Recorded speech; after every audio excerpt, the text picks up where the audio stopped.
up, what up, what up, and what up?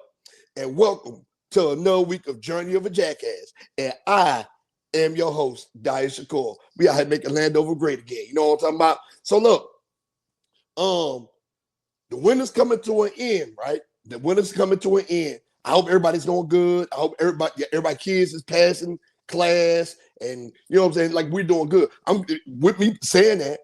I have a author and advocate for education reform on the show tonight, Christopher Papst, right? And we're going to get into the weeds about why he's on this mission. Okay. Now, before we get into that, though, I hope everybody's doing good. Now, the summer's coming. You know, these kids ain't gonna have nothing to do. Start planning trips now. Start planning trips now. Start finding summer camps now. Start going to rec centers now. Last thing you want is for these kids to be out in the streets this summer, because people don't know how to act in the world these days. Well, it was the same when we was growing up, but they have the you know what I'm saying, they have the capabilities of recording it. If they recorded some of the stuff we did back in the day, a lot of us wouldn't be walking around out here right now. We'd be in jail. All right. So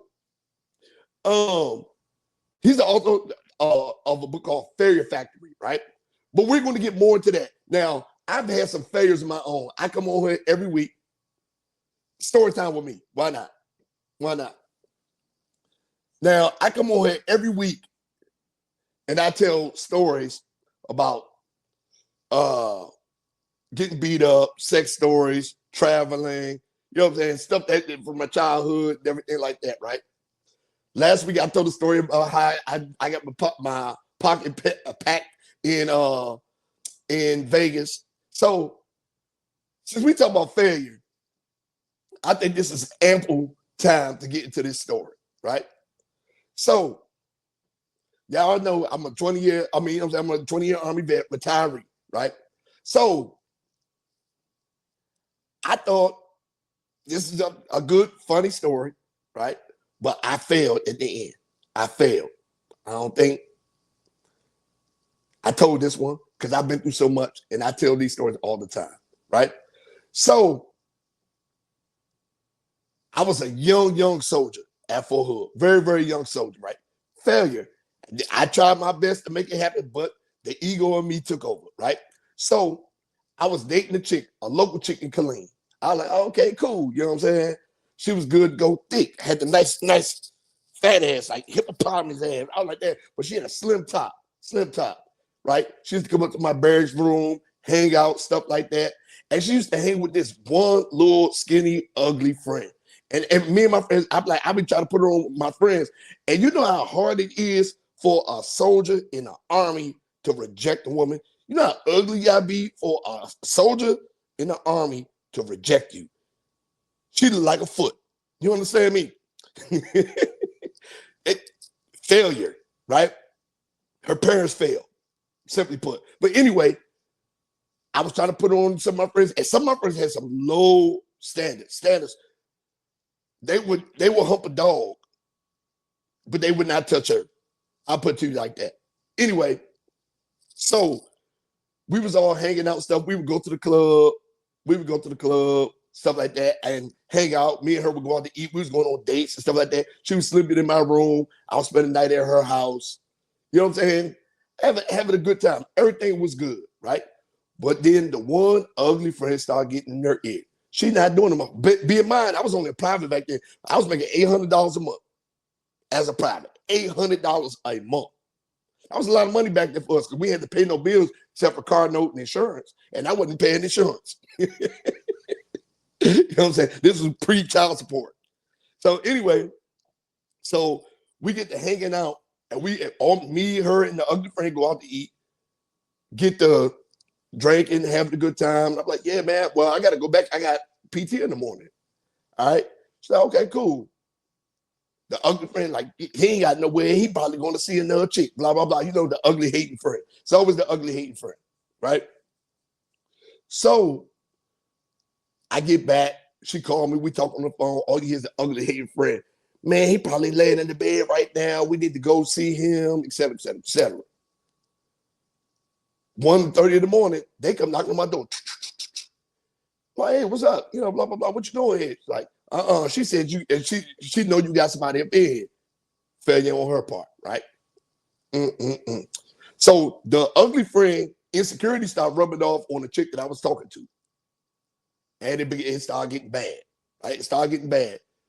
She started popping up on me random times, right? Even though I did have women, but I was smart how I did it. You know what I'm saying? So she started popping up on me at random times, like, hey, what you doing? Blah, blah, blah. And I said, hey man, you gotta stop popping up like this. I said, what if my leadership comes in here and you know, I get in trouble?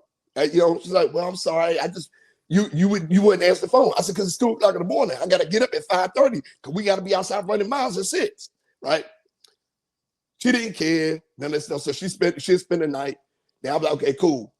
So I got smooth with it. I started bringing the chicks in during the day. You know what I'm saying? Been the player, baby.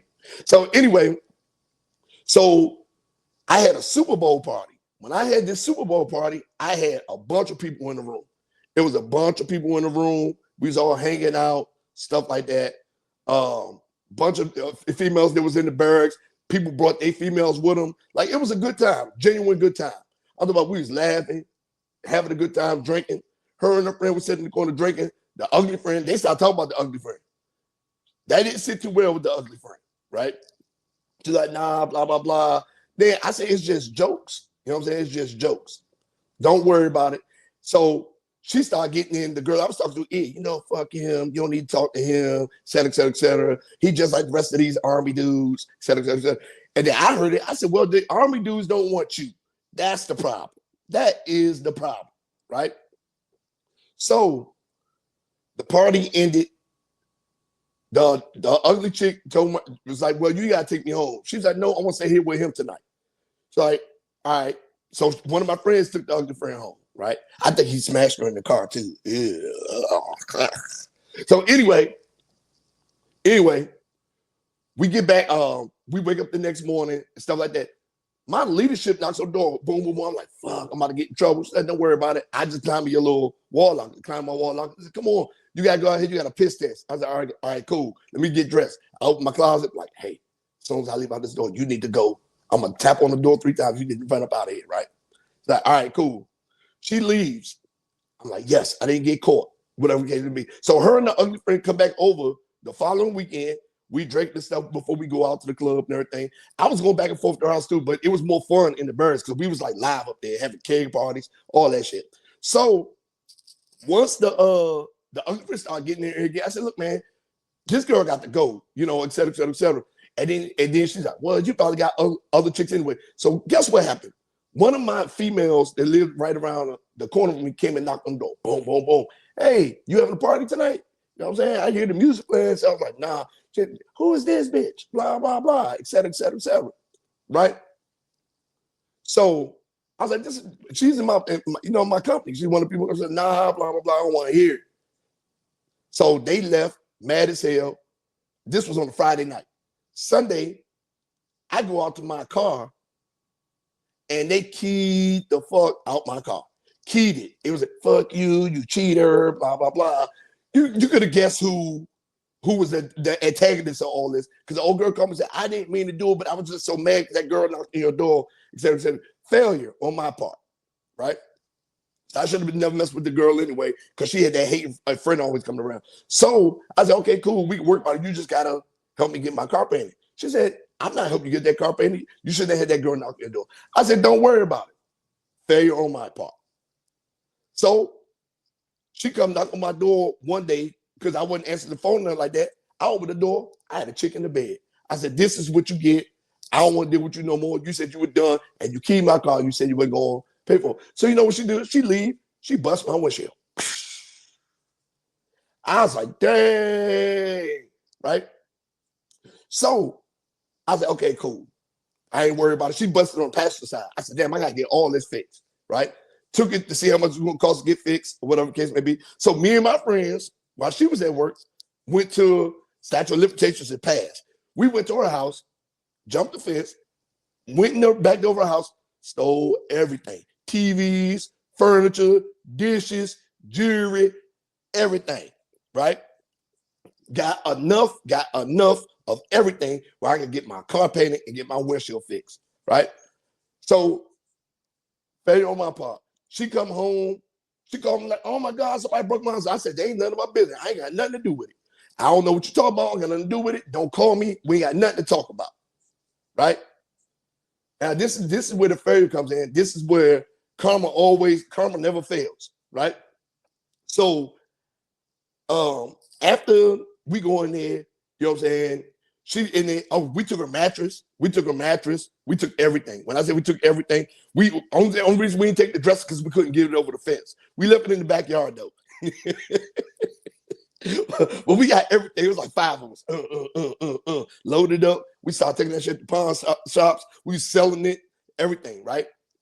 So anyway, I take my car. Cost me $2,700 for the windshield, get it all painted. Got it nice, clean, everything, right?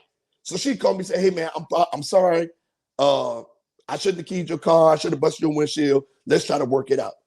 After you get off of work today, this was on a Friday. After you get off of work today, let's link up and let's sit down and talk. And me being a young crazy person, I was like, yeah, okay, cool. We gonna sit down and talk. So leaving work that day, I'm driving down my back road by where all the motor pools was. I take my eyes off the road for a second, and I hit a parked car and totaled my car out. I blew all my airbags out, pushed the front all the way in, all that stuff, right? Failure on my pocket. I took my eyes off the road. Boom, hit it, totaled my car out. That's where karma comes into play. Failure number 2 in this situation, since we talk about failing, failure number 2 in this situation, remember I told you, I didn't have any insurance. So I had to pay for their car. I had to pay for their car. I had to pay to get a new car. I had to pay to get my car towed. And man, it ran me like $8,000 or $9,000. I got in trouble with my unit for not having insurance, all this stuff. Like it was a complete punch in the face. You know why? Because I failed to do everything I was supposed to do. And I was chasing this crazy ass girl. You said the crazy girls got the best time. I think that's what kept coming back. But chasing after her, knowing that I ain't want nothing to do with it after she busted my windshield and keyed my car, right? So if I had made better, wiser decisions, none of this stuff would have happened. And there was a learning lesson for me, and that's story time with me. Yeah, she busted my windshield and keyed my car. I was like, dang, but I still wanted more. I mean, I think that was common for taking all stuff out of her house. I don't know. So anyway, now there was a learning experience for me. I failed at learning. Now we have a education advocate on tonight. You know, this guy, you know what I'm saying, he's standing tall for reform, right? Because right now we have the school to jail pipeline is going hard and heavy. You know what I'm saying? We're gonna get into it. But coming to the stage, we have Mr. Christopher Papst.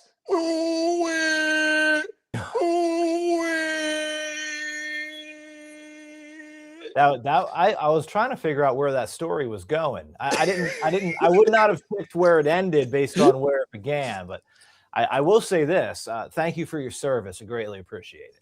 Thank you. It was a lot of wild times in the Army. That was just one of them. That was at the very beginning of my journey. See, I kind of figured that maybe you would have had a little bit more experience before you did stuff like that. But hey, man, I was in the Army. I think I was in the Army for a year and a half when that happened. Wow. All right. Well, it got worse. I also only noticed that you counted 2 failures. I counted a few more than 2, but you know what? If you only see it as 2, it's all good. It's all good. I got your point. Her, the friend, no insurance, stealing all the stuff. It was a lot. Yeah, there is a lot in there to unpack. But hey, thank you so much for having me on your show, man. I really appreciate it. I'm not that far away from you. I'm up in Baltimore, and I used to live in Prince George's County, not far away from Landover. I lived just a few minutes away from the stadium. I was over in Capitol Heights. I had a place over in Capitol Heights for a little while. What you doing? What were you doing in Capitol Heights? Hold on, sir. Because you ain't got the complexion for the protection in Capitol Heights. What you was doing in Capitol Heights? So I was working for the ABC News affiliate in Washington, D.C. I was an investigative reporter there. And when I got there, my wife and I were living in Arlington. Okay. And we were about ready to start a family, and I couldn't afford to live in Arlington. Yep. And so there was a brand new housing development right next to the Addison Road Metro. It was a Ryan Home housing development.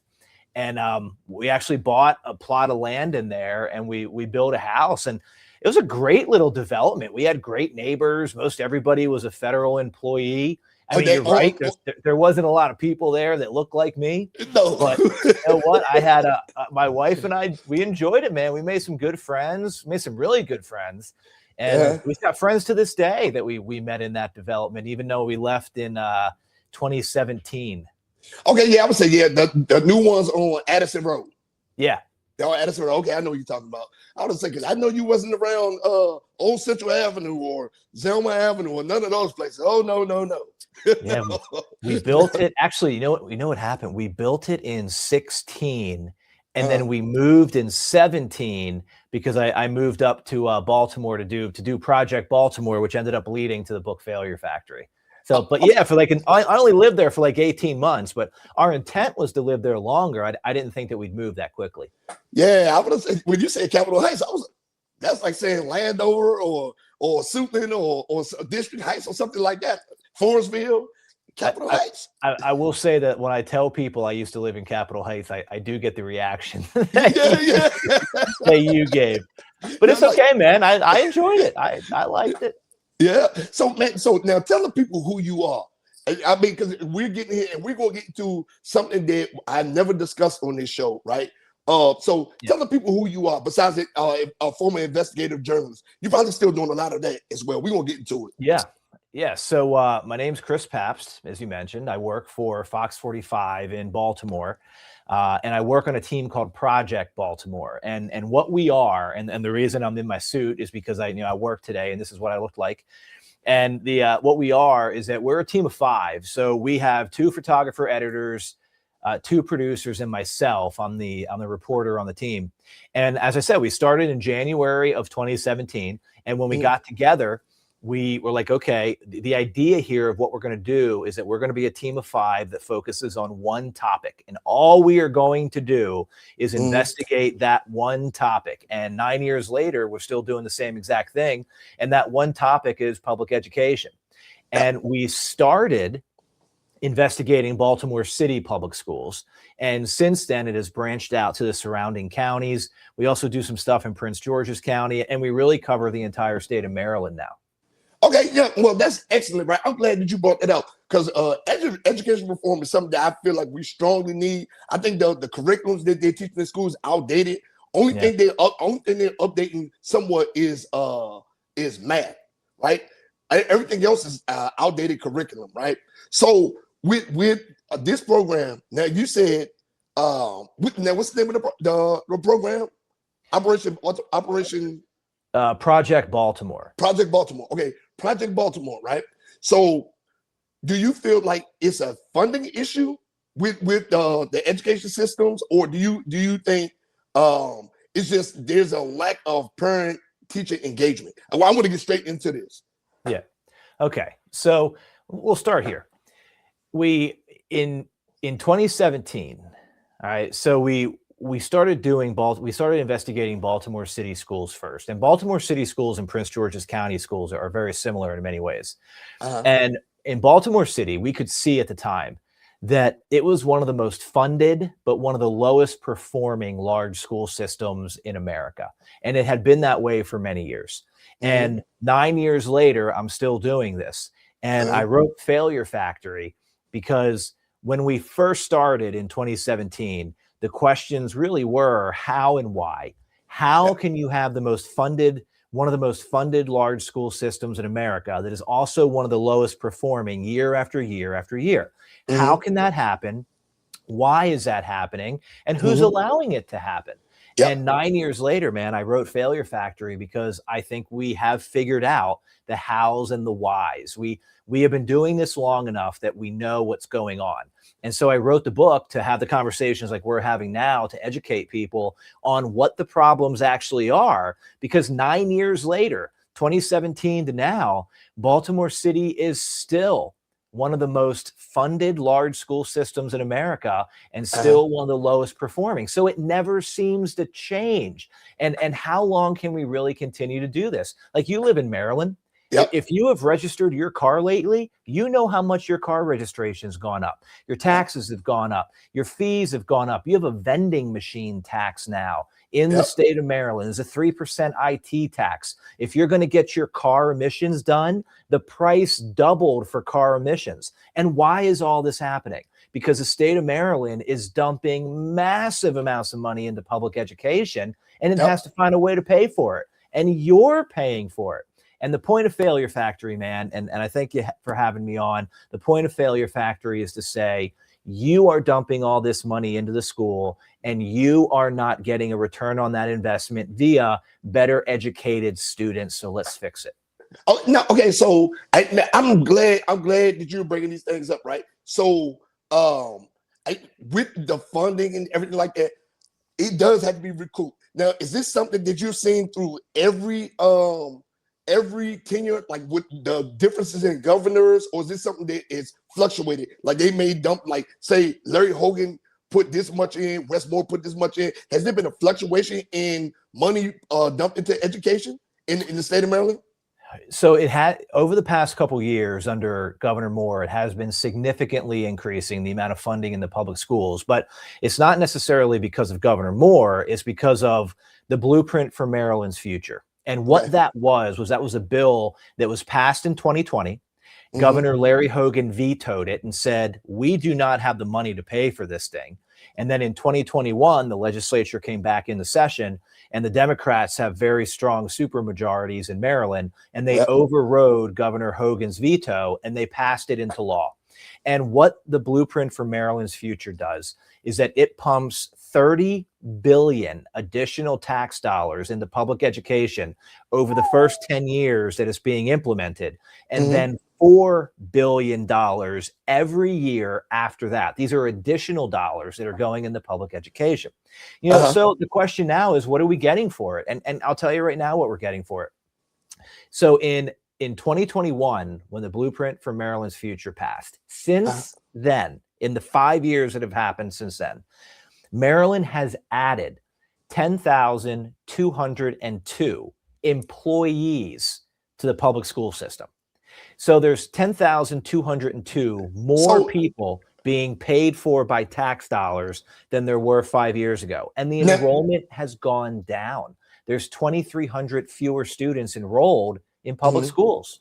So this is my thing right here, though. So, I mean, does hiring 10,000 more employees, does that matter if they're still making bare minimum $40,000, $50,000 a year? They're not. They're making good money.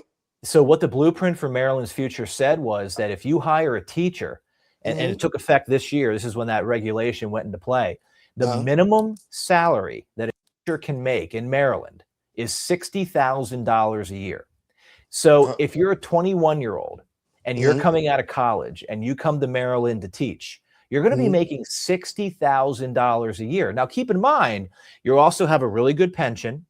You have your summers off. You have all of your weekends and holidays off, and you have really good health care. At 21 years old, that's a lot of, I don't know about you, but I made a third. I made a third of that when I was 21. I think I was making like $25,000, $26,000 a year. Yeah. So, but that was about right for our time period. $60,000 now is about equivalent to $20,000 back then. Now, because based off the inflation and the way the economy is going, it's hard. It's really, really hard to survive in the state of Maryland over $60,000 a year. Well, not if you're 21 years old and you have no kids. I mean, $60,000. The average salary in the state of Maryland is about $70,000. That's the average salary for everybody who works in the state. And a 21-year-old teacher making $60,000 is making nearly the average salary of all 6 million people in the state. So, but that's what Maryland decided to do. Maryland decided to go all in on public education. And the state said, Annapolis said, you know what, we're going to try to create the best public school system in the country. And now 5 years later, the dropout rate is at a 13-year high in the state of Maryland. More people, more kids are dropping out of high school than they have in the past 13 years. The graduation rate has remained steady. It's actually lower now than it was 3 years ago. Well, the graduation rate's down. So, are we getting as taxpayers what we were promised we're going to get? Now, so this is the thing right here, though. I'm going to tell you 2 reasons why. I'm going to tell you 3 reasons why. I feel like it's happening, seeing it, because I have a teenager now. He goes to private school, but being around friends that aren't, right? So, one, a lot of these schools, since we're dumping so much money into these schools, these facilities, these teachers, and like that, a lot of these schools have bars on them. They look like prisons. Kids don't want to be locked up in schools that look like jails and everything all day, even though it's for their safety. These kids don't want to be there locked up with fences and stuff all on their windows. If we're gonna do anything, we need to improve the facilities as a whole. Rebuild a lot of these schools. They're outdated. That's one. 2, these kids, access to money is easier to them now. They're seeing kids that's out here streaming, making content, stuff like that, becoming millionaires. They didn't graduate. They're seeing rappers who didn't graduate become millionaires. It's a small chance, but they're seeing that it can happen, right? And then 3, a lot of kids, as we're getting older and we're evolving, if there's no real structure to force these kids to go to school, a lot of kids don't believe in school anymore. And you can sit there, you can talk to them, they don't believe it. They believe they can just get out here in the world and be productive citizens without it. That's why college enrollments and stuff are declining as well. So these are key points that that I think are missed when we talk about the dropout rates and stuff like that. Kids seeing easier ways to make money. They seeing a dude like me. I'm in my 40s. I've been working hard my whole life, and I'm making this money. And then they seeing somebody a quarter of my age making $1 million a year. They're like, why do I have to take your path when I can take this one? Okay. Well, let's that makes sense? So, no, I can deal with all those. So the as far as the building stock, and that is the age of the buildings in Maryland that kids are in. Yep. A number of years ago, Maryland passed a law called the 21st Century Building Program. And Maryland is actively building a lot of new schools. So the building stock is getting newer and newer in Maryland. That has been something that's been going on for quite some time now, probably about 8 or 9, 10 years. That's been going on, that Maryland's building a lot of new schools. As far as your other part that people are seeing on social media, that a lot of kids are making some money. I can tell you when I was younger, we didn't have social media, we didn't have cell phones, but there was still that hint that, I could get into the arts, I could get into music, or I could get into something like that. And that I didn't have to have school. I could make a lot of money. So that's existed for a long time. Now, you might be right that it's existing to a larger extent now than it used to, but these kids still need to learn how to read. And they still need to learn how to do basic math, and that's what they're not getting. And that's the problem that we're seeing. And we know, we absolutely know, this is not my opinion, this is a fact, that if you don't graduate from high school, the chances of living in poverty for the rest of your life are drastically increased. The chances of going to jail are drastically increased. So that's the importance here. So the other question would be, okay, well, if these kids are dropping out, and you named some reasons why they might be dropping out, well, what are some other reasons? And what Failure Factory does is it lays out the case for why a lot of people are dropping out. And just follow me here for a second. So one of the main tenets of the book is that public education has become more focused on the adults than the kids. So the focus is not necessarily educating kids. The focus is acquiring funding and then using that funding to hire more adults, like we just talked about. Over 10,000 in the state of Maryland have been hired. And then when you do that, you grow the political power and influence of the public education sector. There's more money and there's more votes.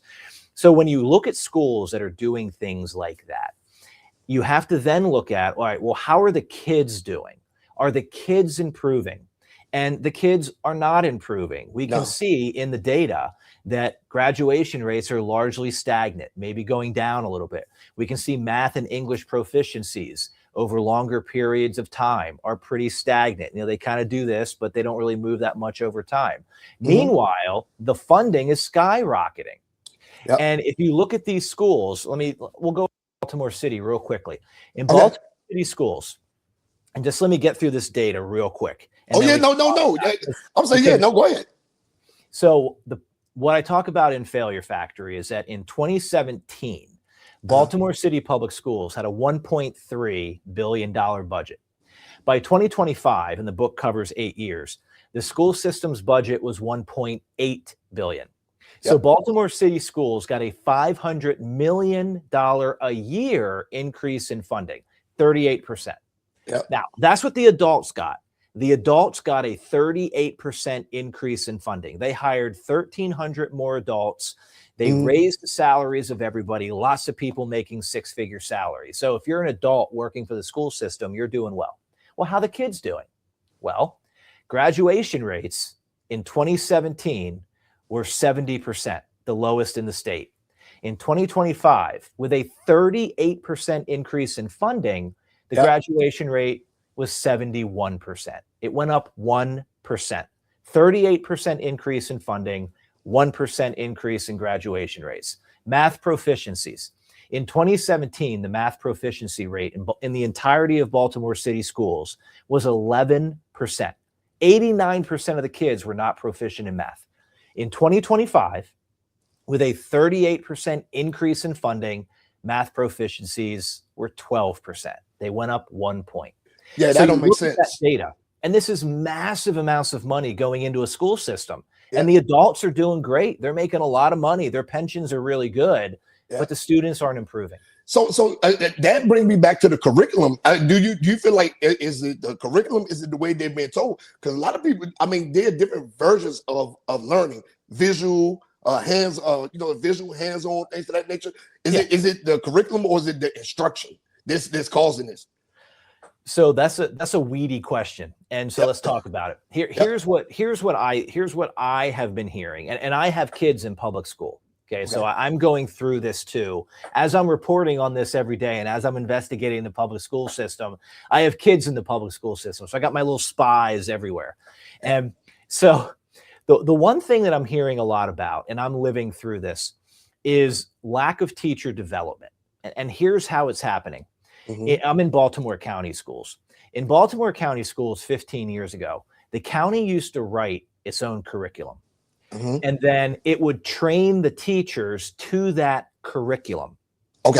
They don't do that anymore. Now the school systems buy curriculum-based computer programs, and the teachers are trained on how to administer the computer program. They're not trained on how to necessarily teach, but it's how to administer the program. And I know I have a 9-year-old daughter who's in 3rd grade, so she's learning how to read and everything now, and learning how to do multiplication and division, and she's doing a lot of it on a computer. And her teacher is not getting the skills to be able to teach the individual student where they are because the computers are doing the teaching. And a lot of educational experts that I talk to say this is absolutely the wrong way to go. We need to be developing teachers on the interpersonal skills with kids to be able to teach them better, because kids can't learn one way. I would say, and with you, I'm glad you're saying this, because again, there are a lot of teachers out there, they're just doing it for the money. They're like, well, I'm getting paid good. These kids ain't my problem after 3 o'clock. And there's a lot of teachers out here like that. So, and that's what's happening now, is that the teachers aren't getting a lot of the skills that they need to educate these kids. And here's the reason it's happening. The reason it's happening, and I make this case in Failure Factory, that at one point, we talked about Baltimore City's budget going up $500 million in just 8 years. At one point, I think you can make an argument that too much money is now going into public education, because what we're seeing is there's certainly people that are getting into public education for the right reasons. But Yep. now there's a lot of people getting into public education because it's a means to acquire wealth. And when you got $1.8 billion going into a school system, people want part of that money. And in Yep. Baltimore County, it's almost $3 billion. And people want part of that money. So when the county used to write its own curriculum, people weren't making as much money. Now there's companies that are making millions of dollars selling the computers and selling curriculum to the school system because they want part of that money. But is that what's best for the kids? I would argue, having 2 kids in public schools and doing this job and writing Failure Factory, that I'm not sure it is the best thing for the kids. No, and it isn't. It isn't. Again, as soon as the focus went away from the kids, I remember because I graduated in '98. The average American was reading at the 8th grade level back then. It has dropped to the 6th grade level now, somewhere around the 6th grade level for the average American, and that is not good. And it's starting.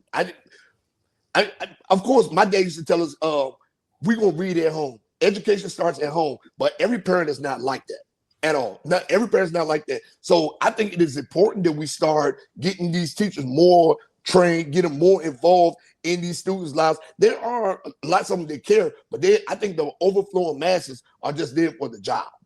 And yeah, well, first off, I also graduated in '98. Were you born in '79? 79. Yeah, me too. What month? October. It was August. I'm 2 months older than you. All right, so look at that. All right, so I think you got a point there. And if you look at educational data nationwide, and Failure Factor really is a book to educate the nation on what's going on here, what you're going to see through federal education data is right around 2013 was the peak. Yep. 2013 was the point where public schools, as far as national test scores were concerned, really peaked. And then after 2013, that you started to see a decline. And that decline has continued. And it's not because of COVID. It started happening way before COVID, but that decline is continuing. And it was right about that time that a lot of school systems really started to institute these computer-based curriculum programs. And what we've seen now over 13 years is that a lot of the teachers that are younger, that came in right about that time, they never got the teacher development that the teachers before them got. And I'll just make a point of just what I have seen in my personal life is that the teachers that my kids have had, the teachers that have been in the industry for about 20, 25 years, there's a noticeable difference than the ones that have been in for about 10 or 15 years. And I know a lot of people would say, well, yeah, they got 10 more years of experience. It's not what I'm talking about. I'm talking about just their abilities to interact with the kids. And how they deal with the kids and how they teach the kids.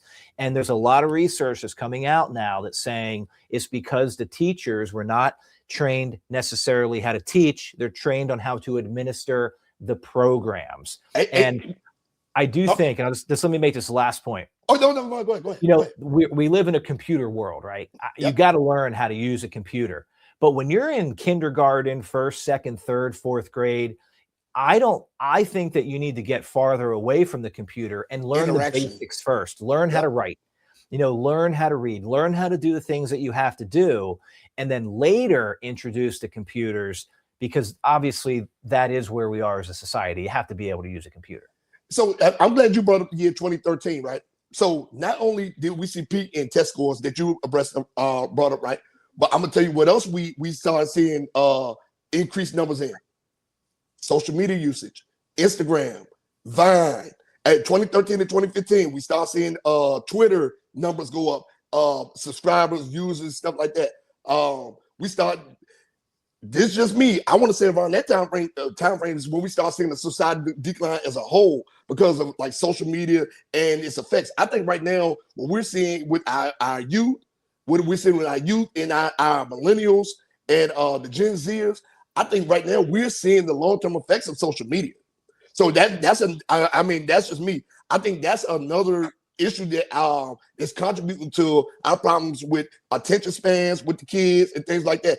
Why do I have to sit in class for 30 minutes listening to this teacher or this computer when I can get my adrenaline rush from a 1 minute reel or things like that? So I think we're starting to see the societal decline from social media now. And I think that has a big effect to do with it, because in 2013, that's when we started seeing an uptick. We had Facebook earlier, but it wasn't in MySpace earlier, but we did not have all TikTok and all these different avenues of intake for the kids that we do now, right? And these young teachers they're teaching them are on the same wavelength, because they have all the social medias. They're doing the same thing. When they're not talking to the students, they're glued to their phones. Attention is elsewhere. So I think that is an effect as well. I don't know if you covered that aspect of it, but I think that has something to do with it as well. So we've certainly covered the cell phone usage, and I think that what you're talking about is a pretty easy fix. You just have to ban cell phones, and schools didn't want to do that in the beginning. Yep. When the kids are in school, there would be cell phone policy, but the schools didn't want to enforce them because they didn't want to deal with the kids.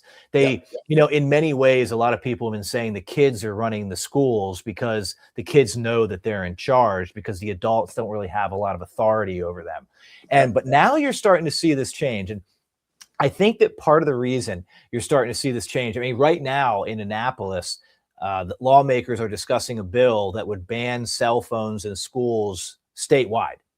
And I do think that part of the reason you're seeing that is because of the cameras on the cell phones. And the school fights that we would see inside of schools that would go viral. Yep. Well, the best way. Oh no, Chris, where you at? Oh no, Chris fell off. Come on, Chris, because we was getting good. I need you to come on back. Come on back. Hey, now, if y'all don't know who I'm talking to, I'm talking to Chris Papst. He works for Fox 45, and he's the author of Failure Factory. And he's an advocate for education reform. Okay, like he's out here doing the work, he's doing the studies and everything. If you can't tell by this conversation, he is very, very educated on this topic. He's done his research, he's done his homework. Conversation is good so far. And I'm going to have some funny questions for him, but I want to get to the meat and potatoes of this because he's done so much research on this topic. All right. He dropped off. I'm pretty sure he'll be back on here in a second. But he's done a lot of research on this topic.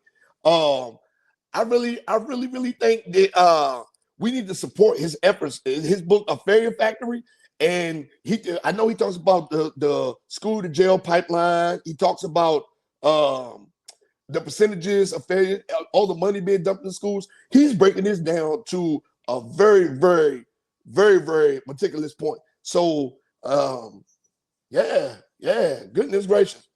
And he fell off. Come on, Chris, I need you back.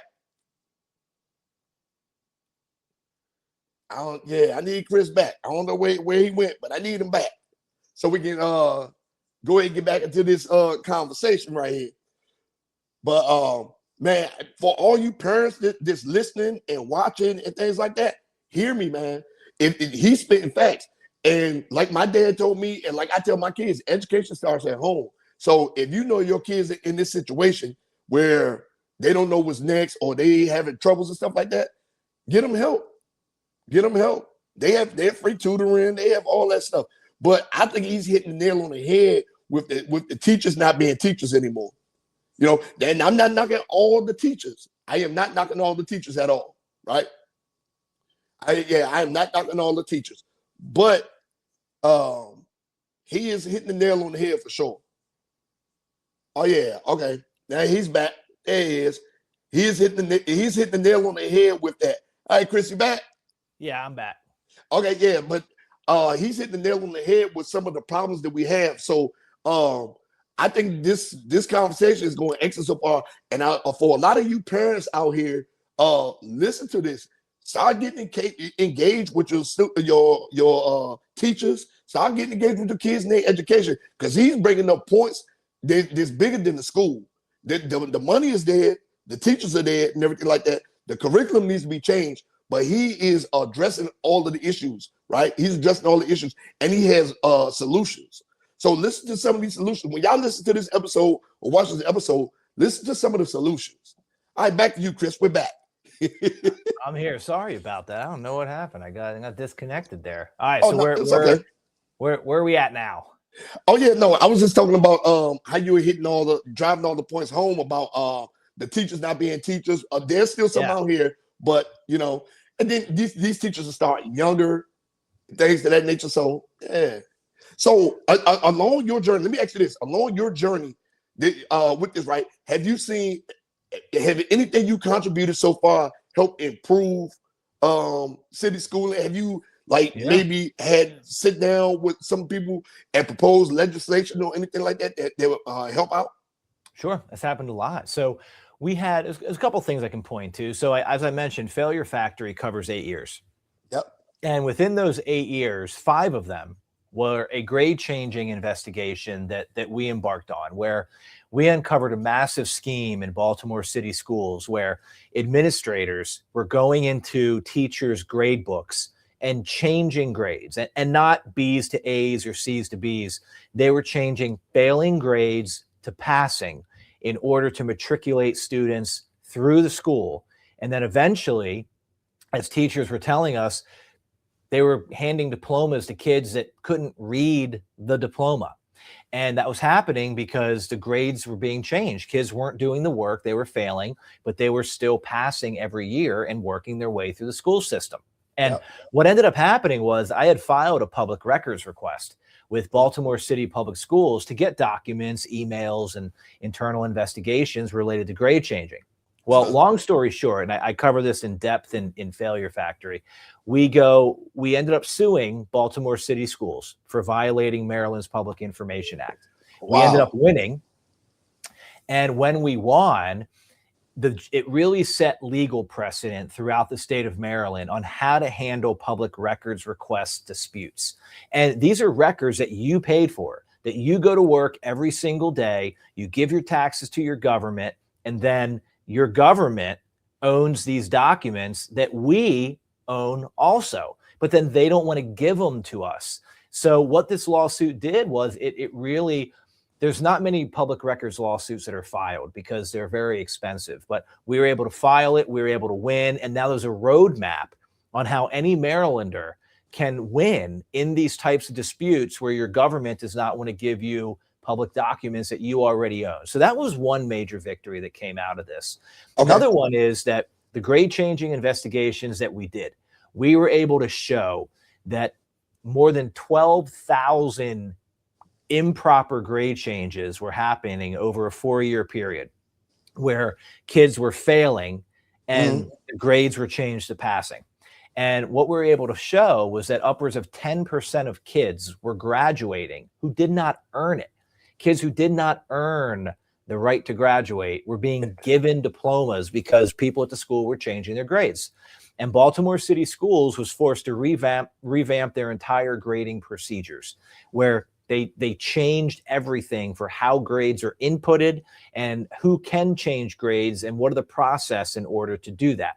So those are a couple things that happened that were really, really significant within the school system and also within the state of Maryland that I really get into heavily in Failure Factory.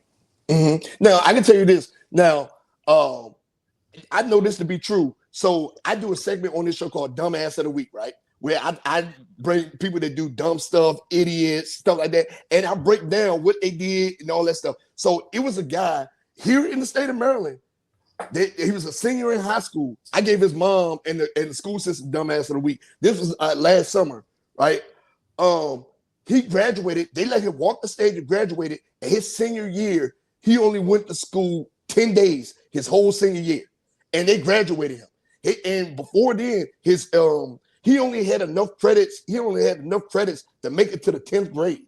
He was not going to school the whole time. In his senior year, he only had 10 days of school, and they let him graduate. And the mom went to the school, was like, well, he ain't been going to school. And then, they said, no, it's your problem now. He's not our problem no more. Graduated him. So I was like, Mom, why were you not engaged? Why were you not engaged the whole time? He wasn't going to school, things like that. I know they were sending letters home saying, hey, he haven't been here, you haven't been here, you haven't been here, right? So I gave her and the school system, they graduate him Dumbass of the Week. What school system was that? I would believe it was here in PG County. Yeah. Prince George's County. Yeah. So I tell a story in Failure Factory. And this is why I think this book is so important. Yep. I tell a very similar story in Failure Factory. So in the grade changing investigation that I told you that we were doing for 5 years, I had a lot of people, a lot of teachers and administrators that were reaching out to me in Baltimore City schools. And I had one school where a teacher reached out to me and said, we've had a lot of kids at this school that are graduating who should not have. And the teacher gave me the transcripts for the students. And there was one student who had missed 120 days in his senior year. Out of 180 days, he missed 120. So similar to your situation. Yep. And in the transcript, there was his address. So I went to his home and I knocked on his door. And I had my cameras all around me. I tell the story in the book. And he answered the door. He was 20 years old. At this point, he was 20, no job. And he answers the door, and I'm standing there with all my stuff and my cameras. I'm like, can I ask you a couple questions? And he goes, sure. So his interview is in the book. And he tells me how he didn't feel that he even deserved to graduate, but he was happy that they gave him a high school diploma. And that's really the problem here. What is a high school diploma even worth anymore in the state of Maryland? If the schools are just giving them out, how are you as an employer? How are you supposed to know if the person that you're trying to employ has the math and reading skills? Well, you're supposed to know by that piece of paper. That piece of paper, that high school diploma, is supposed to mean that you have a certain degree of education. And it just doesn't mean that anymore in the state of Maryland. And that's why this is so important, because if we don't have properly educated people, how are we supposed to grow our economy and our workforce? And the answer is we can't. You All can't. you have to do, you cannot. You cannot. Just go to Baltimore and just look at the city. Look, that city is struggling. I mean, it is struggling. And I make the case in Failure Factory that it's the crime and the blight is not the problem. It's a symptom of the problem. The problem is that for far too long, too many years and generations, the public education system is simply not giving the people of the city the education they need. And they think they can just like, oh, well, they just don't have nothing to do. Let's put some rec centers over there, or let's put a new rec center over there, or let's fund their local activities. Like, no, that's not the problem. These are the crime, the robbery, like everything that's going on. The unemployment rates, that's symptoms of a bigger problem. But they just want to throw money and resources, like, well, just giving them resources to do some, put community activities over there, put this over there, put this over there. Like, no, how about let's fix the schools? And I've been saying this for a long time. Let's fix the schools, because that's where it starts. And they are fixable. They are fixable. But the problem is there is now so much money in public education, and there's so many people making so much money in public education that the status quo is very popular. And people don't want to break away from the status quo. And I think what we have seen, we talked about, it goes back to those 10,202 additional public school employees in Maryland.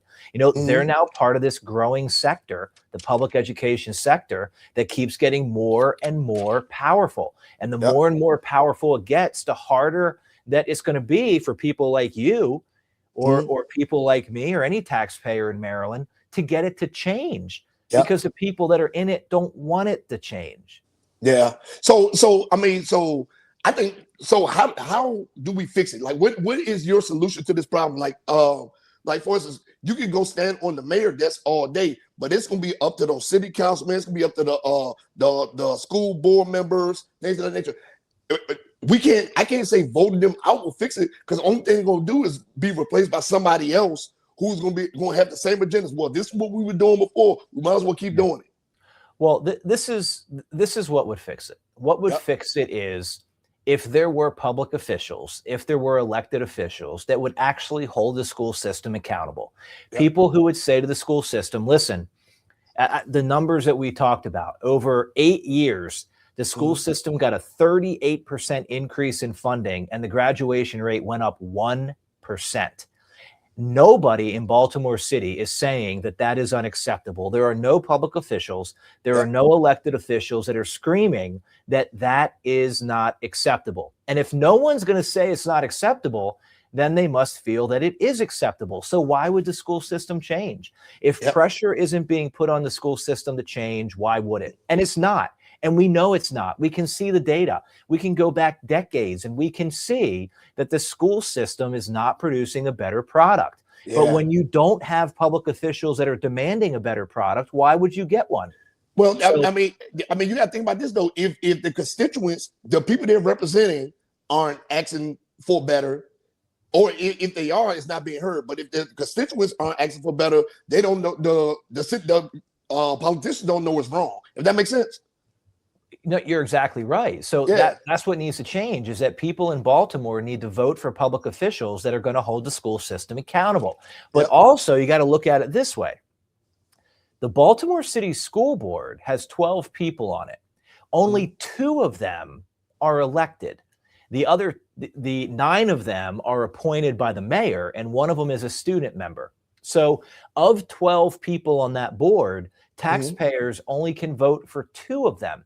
Now, you can make the argument that you're voting for the mayor, who's also appointing the school board members, and that's certainly true. But the voters can't directly go to school board members because those school board members are not elected officials. They can't go to somebody in their district and say, hey, you need to do a better job educating our kids because that person was appointed by the mayor. Now, if let's put it so, the last election that Baltimore had, the last mayoral election, you had about I don't know, five legitimate candidates or so that were running. Yep. 4 of them were running to hold the school system accountable, to replace the CEO and to hold the school system accountable. 1 person was running in favor of the school CEO, and that person ended up winning. Yeah, I'm saying, man, Scott, yeah. So think about it. You have the person who likes the school system and favors and really appreciates the CEO. That person ends up winning. So that person's not holding the school system accountable. Well, what happens is that Mayor Scott continues to lead Baltimore City, and the school system continues to flounder as far as student academic outcomes. But the school system is getting a lot more money. So if you really want to know where any organization is focusing its time and efforts, you just have to look at where it's improving. Where are the public schools improving? They're improving with the amount of money they're getting. They're very good at getting money. Where are they not improving? In the education of kids. Yeah, goodness. I mean, I'm glad that you came on here because this is important. Like, everything you were breaking down is very, very important. Like, I'm talking about very, very important. I've had people on here, I've had politicians on here, stuff like that, but the way you come in with the statistics, the facts, and what the struggles are, like, this is something that needs to be heard. Across the board, I'm gonna make sure that this video does millions of views. Thank you. Yeah, absolutely. Because this is a conversation that needs to be had, and it's not had enough. It's not had enough, and that's a shame. So when like how you just broke down 5 candidates, 1 is going with the CEO. That also is, or somebody on the outside looking in, that looks kind of corrupt. And I'm not going to call the mayor corrupt because he's up there doing the best he can do with what he has. But from the outside looking in, that looks corrupt. Like, why? Okay, well, if this is my guy, I'm for what he's doing, and he wins. When the other people want to see the education system better, have you ever thought about running for a political seat? No, I got a good job. I enjoy my job. I enjoy investigative reporting. I feel like we're making a difference. And part of it is that I once heard someone say about being in the media and making a transition to politics, that it's better to be in the media because the mayor is going to be gone in 4 years and I'm still here. Yeah. And I think in long term, the media has a lot of influence and has impact, and through Failure Factory, I think that we're seeing that. Like, I'm on this show talking to you right now because of the work that we have done in Baltimore, because of the book Failure Factory, and that's something that's very meaningful to me, and I do think that we're making a positive impact, and I hope that we can continue to do so. Yeah, absolutely. Now, with you working in media, right? Do you feel like, because I know when we were growing up, we used to watch Channel 5, Channel 9, Channel 7, Channel 4, things like that. Do you still feel like the news outlets and media still have the same impact on the community as it did back then? With I mean, the investigation? it's certainly different. It's a different impact. I mean, 30 years ago when there was only Fox 5 and, WJLA and the 4 major stations in DC, you certainly had a limited number of places that you could go to watch something. So back then, there's a lot more eyeballs that were watching news. But now, as you just said, this show that we're doing, Lord knows how many people could actually watch it. And so while there's fewer people that are watching local news on a daily basis, the number of people that we're reaching is greater than it's ever been. Yeah. And I've done stories that are in Failure Factory that have gotten millions of reads. That never would have happened 30 years ago. Yeah. And so I think that there's kind of like this double-edged sword. So what we're trying to do in the media is that we're trying to figure out a way that we can sustain ourselves monetarily, because there's a lot more money to be made on TV than there is on the internet. Yep. But as far as the reach that we have and the influence that we have is probably greater now than it's ever been. Yeah. Okay. Yeah. I ask people that all the time, because I've been seeing like CNN numbers are declining, MSNBC numbers are declining, Fox numbers are declining, stuff like that, and everybody's glued to their phone. But it's hard to tell what's fake with social media and things like with the way AI is going and stuff like that. Yes. So that's what I hope. I hope through our journalism that if people were to see something that has my name or Fox 45 or Project Baltimore attached to it, that it's real, you can trust it, and it was well researched, and that is accurate, fair, and honest. And you got to build that connection with people. And once you build that connection with people, you have to continue to earn that trust. And you can lose it very quickly. So we're very careful in what we do. We make sure that everything that we talk about is sourced, whether it's a state government, federal government, city government, or individuals. And once you get that trust, which I think that Project Baltimore has done, you really can start developing that relationship with people even more, so that when people see the work that we have done, they know that it's the right way. It was done the right way. During your investigative journalism, right? Have you done any investigations that led to people being removed, like principals, vice principals, administrators? Have you done any kind of investigations like that that led to people a lot? Yeah. we just did one in Harford County. Did you hear about the Harford County superintendent that went to New Orleans and did you hear about the Harford County superintendent that went to New Orleans? No. I mean, this just happened, man. This was only like 2 weeks ago. So the superintendent in Harford County, Maryland, he went in April of 2024.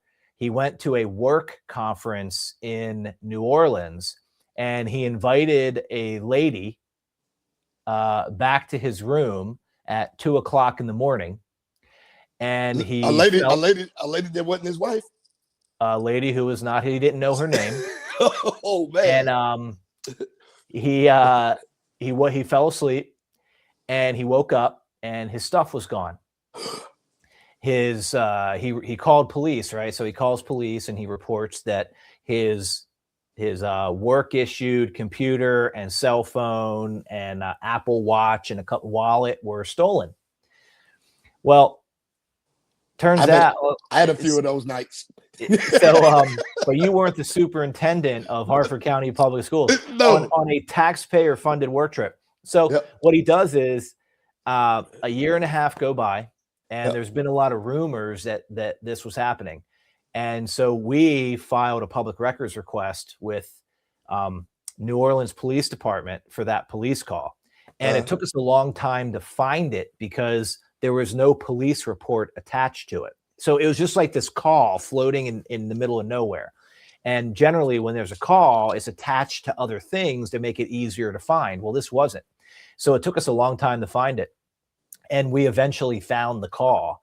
And when we put that call on TV and put it on the internet, and I would Google the stories that we did on this, we were the only news outlet that had the call. So all the news outlets covered this story, but we were the one that had the call because we broke it. And what ended up happening was he ended up being fired from his job like 3 weeks after we got the 911 call. And so long story short here, he wasn't actually robbed.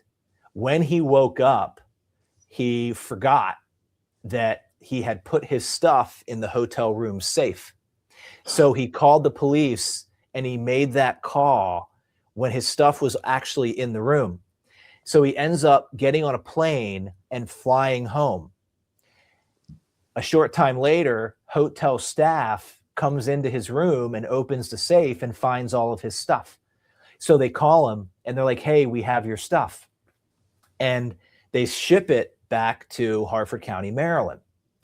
Well, the president of the Board of Education and the superintendent never told anybody that he thought that he was the victim of a crime because he invited a lady in a green dress back to his hotel room and he felt that he got robbed at 2 o'clock in the morning. And he ended up having to resign and he's gone. Damn, man. You had one job to do, and it's already that you're going to New Orleans for work. All you had to do was go down there and be all right. So he was on Bourbon Street and Canal cutting up. And he lost a $300,000 a year job. Man, come on, man. All you got to do is just do what you're supposed to do. $300,000 a year. Yep. All you got to do is as little as people get paid out here, $300,000 a year, and you lost it over a lady in a green dress. Come on, man. Come on. Yep. No, man. Come on. Hey. All right, man. Look, this has been a wonderful interview. I definitely have to have you back. Tell everybody where they can find you at, how they can research your where they can find you, your book, and they can find your investigative reports. Sure. So the book's called Failure Factory: How Baltimore City Public Schools Deprive Taxpayers and Students of a Future. Came out just a couple months ago. You can find me anywhere. Chris Papst, ChrisPapst, ChrisPapst.com, Chris Papst on X, Chris Papst on Facebook.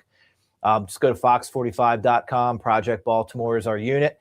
We're still producing stories not every day, but 2 or 3 times a week. We're producing stories and trying to investigate the public education system with the hopes of improving it.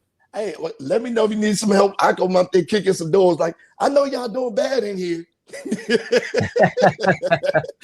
Well, thanks, man. I really appreciate it. Thank you so much for having me on. It was a pleasure. If you want to do it again, actually, if you pick up a copy of the book and you read it, have me back on, and we can do this all over again after you read the book, and we can really get into it deep then. So I'm gonna tell you this. I read almost 100 books a year. So it's on Amazon or it's on your website? Oh, Amazon, Barnes and Noble, Goodreads. It's in your local bookstores, and if they don't have it on the shelves, they can certainly order it anywhere books are sold. Oh yeah, I'm saying I'm an author too. I have 5 books out. I'm an author as well. So I like to read and I like to write. Good. Yes, good, man. That's yeah, great. man, please, dude, pick up a copy, read it, and I'd love to come back on and talk to you about it. Yes, because I want to get more into the weeds. I want to get more into the weeds of this because these conversations need to be had. And I'm glad you out here doing the work, man. I really am. Because if you don't do the work, it won't get done. And I'm glad you and your team are doing the work, man. I applaud that. Man, thank you so much for coming on tonight, man. I appreciate you. Thank you, man. I appreciate it. I'm gonna order the book, and then we gonna come. I'm gonna invite you back on. We're gonna have a discussion about it. Let's do it. All right. Thank you, sir. Now it's you. time to get this show rolling. Thank you, brother. Boom. Hey, now we didn't get to the questions tonight, but it's all good. It's all good, right? Because I feel like that conversation is something that need to be had anyway. Man, check out Chris, man. Chris is out here doing the work. He cares about the kids. He cares about the future of our grandkids, our great grandkids, stuff like that. He's out here doing the work, man. So make sure y'all support Chris and everything that he's doing. I'm gonna buy the book. I'm gonna read it, and I'm gonna have him back on. I'm definitely gonna have him back on for sure. Project Baltimore, Failure Factory. All right, so We're going to get into community events. All right, community events, y'all. So remember, again, starting community event, starting March the 16th, I'm doing a canned food drive. Canned food drive, y'all.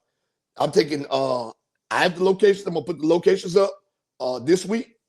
But I'm taking dry foods. Canned foods, things like that. So we can restock some of these pantries, okay? We restock some of these pantries. The winter has been rough on a lot of people. It's been rough. So let's do our part and give back. So starting March the 16th through May the 1st, I'm doing a canned food and dry food drive, all right? So we can restock, all right? Let's go ahead and give back, y'all. Let's go ahead and give back. Wow. And that's my community event. All right. Now,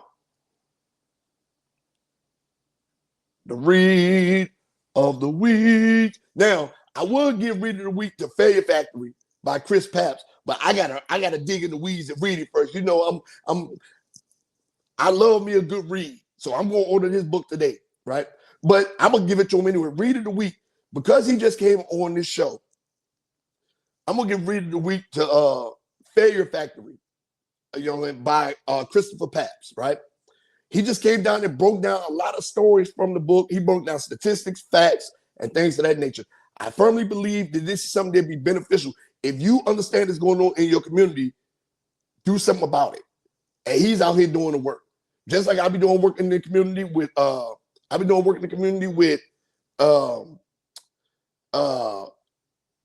food and coat drives and stuff like that. He's doing his work in a different way through investigative reporting. So I think it's very, very important that we support him on this journey, straight up. So read of the week. Yeah, read of the week is Failure Factory by Christopher Papst. And he said you can get it anywhere. He said you can get it anywhere. So he said it's in the stores too. So y'all check him out. All right. Check him out. And that's the read of the week. All right, y'all. We had everybody's favorite segment of the show. Everybody's favorite segment of the show. Wow. This is stuff that you can't make up even if you try. You hear me? Even if you try. Look at this man. Just look at him. And this is a new story. This just happened 2 days ago. Look at this man, right? Imagine you being so desperate or so poor that you can't buy a pocket pussy. You can't buy a prostitute. You can't buy a mail order bride. You can't go to Thailand and get you a lady boy. You can't find a fat bitch to get your meat wet. Toothless. You can't find a crackhead. You can't find a meth head. Especially meth heads, because this man is in Kentucky. He's in Kentucky. You can't find a meth head. You can't find a dope fiend. You can't find a homeless woman, right? You can't find none of this. None of this to get your meat wet. Desperate times call for desperate measures for this man, right? So imagine rolling down the side of the street in your 6'4", you know what I'm saying, rocking the beat, right? And you see this fat, nasty, bearded, ugly bearded, Viking looking dude. He probably like 27, 28, balding like he's 60, right? A man sitting on the side of the road with a Viking beard, having a time of his life. For what, you may ask? My boy said, enough is enough. I can't take it no more. I'm tired of rejection. No Diddy, he could be in the basement beating his meat. But he chose other paths. He chose other paths. And this wasn't his first time doing it, and he admitted it, right? But imagine riding down the street. You see a nice pickup truck on the side of the road with the blinkers on, and you think this person needs some help, right? You think the man needs some help. You pull over on the side of the road. I'm painting this picture for y'all. You pull over on the side of the road. You think this man need help. You blow a tire. You need coolant. You need radiator fluid. You need oil. What you need, man? You need to ride to the gas station. You out of gas. There wasn't nothing wrong with his truck. You step out to check on him. And imagine going on the side of the truck and you see this desperate motherfucker right here on the side of the road having sex with a dead fucking deer. Hear me and hear me clearly. A dead deer. Roadkill. I remember when I was in Louisiana, they used to take as long as the deer wasn't dead, they would just throw it in the back of the truck and get the meat off of it. They could off of it before the meat spoiled or whatever it may be. He found the roadkill. I don't know how long the roadkill was out there. I don't know how long it was dead. But it was warm enough for him to put his meat in. It was sexy enough for him to get hard to put his meat in it. Now, I don't know what the fuck they got going on in Kentucky. But I know some ugly fat bitches just on drugs in Kentucky. He could have did some AI, VR dating, something like that. I know the people in the trailer park mad at him. Boy, you didn't expose our secrets. Now everybody know we fucking dead deer. Why didn't he probably took it after you fucked the deer? He probably took it home to eat. That's the kind of time he on. I firmly believe that's the kind of time he on, right? So this man got caught fucking a dead deer. Now this wasn't his first time getting caught. See, the first time he got caught, the deer put it out. Deer was still alive. Hit it with a train. Pow. Fuck the deer while I was alive. Leg twitching and everything. You know, deer's been making that noise. Motherfucker getting his motherfucking back, his little butt pussy pushed in. I don't even think deer's got vaginas, but he's probably fucking the male deer. Looking at him. Fucking the male deer. That's what I give him. He could have been gay. Got him some holes somewhere. He could have got him some holes from somewhere. But no. Not in Kentucky. Not this guy right here. He said, no, I like mine lukewarm with a little hair around it, a lot of hair around it. I want to be able to lift the tail to get in there. I don't know why. I don't know how. Ladies in Kentucky, help this man out. Help this man out. Yes, he got caught having sex with a live one that he tranquilized, and he got caught having sex with a dead one. How desperate do you have to be? The police caught him mounting the fucking deer. They caught him, pulled up, turned the lights on him. What you doing? Pants around his ankle, on top of the fucking deer, mounting the deer. Giving the best strokes he got. If it would have made it even sicker if the police like, man, get down on the ground. He'd be like, let me finish first. What the fuck is going on in today's world? I'm telling you, this should get easier and easier every fucking week, right? So now, y'all see he's in a jumpsuit. Little do y'all know, bestiality is illegal. Having sex with animals is illegal. Having sex with dead animals is even worse. He's on his egg game shit. Having sex with dead people and shit like that, right? So, my dog was taken into custody after he engaged in sexual relations with a dead deer, right? So now, he's in jail, literally, for animal cruelty. He probably ain't got no money. If he having sex with dead animals, he ain't got no money to get out. He don't have no money to get out, right? If he can't pay for a prostitute, he can't pay to get out of jail. So he's in Mulberry County, right? For animal cruelty on a dead animal. If you're gonna do animal cruelty, at least let the animal be alive. This animal was not alive. No body heat, no nothing. Just getting how you live, sir. Ugh. So right now, he's in there, and he didn't even drag the fucking deer into the woods. He did it on the side of the road. You know how many motherfuckers going up and down that road, see him out there fucking that deer? Somebody was like, hey man, ride by. Hey man, there's a motherfucker out here fucking the deer. Y'all need to get out here. Cars right up and down the road and he didn't stop. That's a different kind of mental illness. But right now, he's in jail where he needs to be. For animal cruelty, animal indecency, and probably for public nudity. You know what I'm saying? But he's where he needs to be. So this week's dumbass of the week is going to Alan Osbourne, a Kentucky man. Alan Osbourne. He's the dumbass of the week this week because he feel like $40 is too much to pay for a bitch. He would rather go find and fuck a dead deer in the ditch. So Alan Osbourne, you are my dumbass of the week. Fuck is you talking about, fucking stupid? Man, it get easier and easier every week. Every week. Every week. It get easier.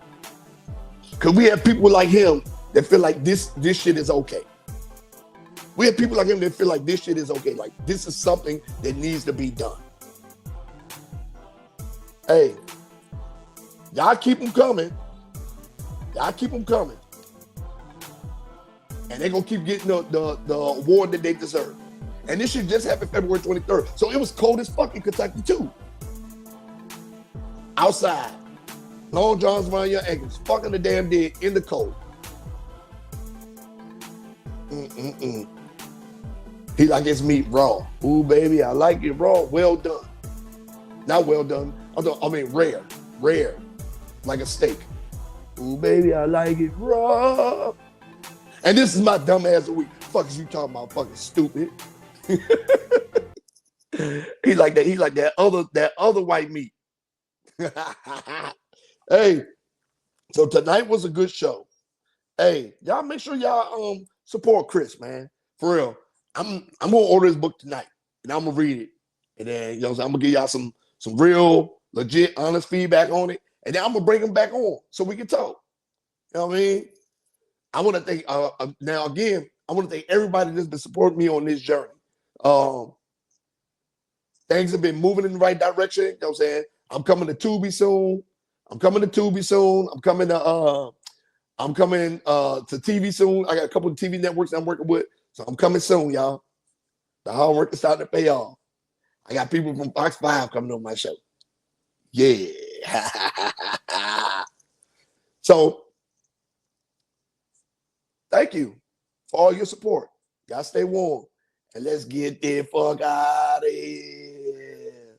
Yeah.